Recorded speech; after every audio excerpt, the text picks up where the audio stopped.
पूर्व प्रधानमंत्री स्वर्गीय डॉक्टर मनमोहन सिंह जी की आज शोक सभा आयोजित की गई। श्रद्धांजलि सबके द्वारा दी गई। एक शोक प्रस्ताव भी पढ़ा गया।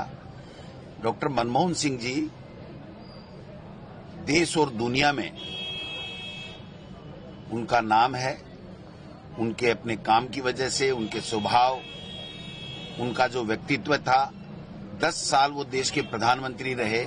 उन्होंने पूरे विश्व में भारत को नंबर 1 बनाने का काम किया। और डॉक्टर मनमोहन सिंह जी ने जो आर्थिक उदारीकरण के जो योजनाएं और जिस प्रकार से उन्होंने काम किया, पूरा विश्व मंदी के दौर से गुजर रहा था, लेकिन हिंदुस्तान पे उसका फर्क नहीं पड़ा।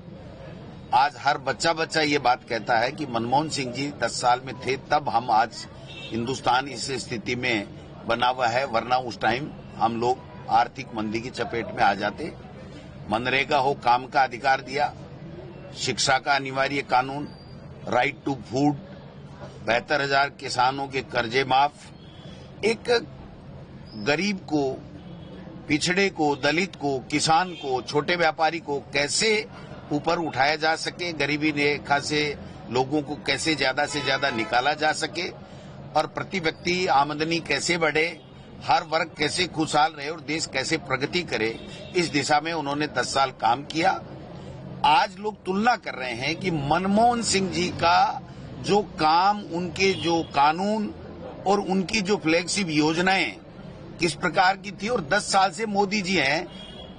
नोटबंदी, किसानों के लिए 3 काले कानून और पता नहीं कितने किस तरीके से किसानों को, जो मनमोहन सिंह जी 72,000 करोड़ रुपए कर्जा माफ करके संबल दे रहा है, वहां आज 3 साल से किसान सड़कों पे रो रहे हैं।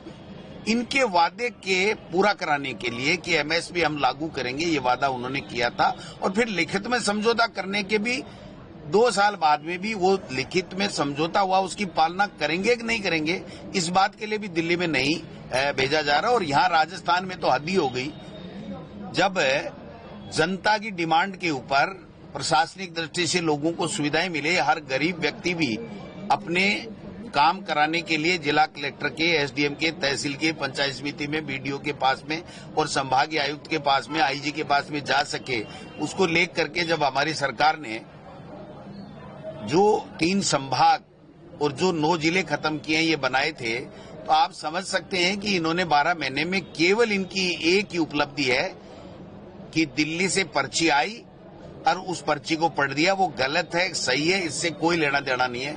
मैं मांग करूंगा आज मीडिया के माध्यम से मुख्यमंत्री जी को कि वो अपनी तरफ से किसी को भी डेपुट करें। हम हमारे कांग्रेस पार्टी की तरफ से डेपुट कर देंगे।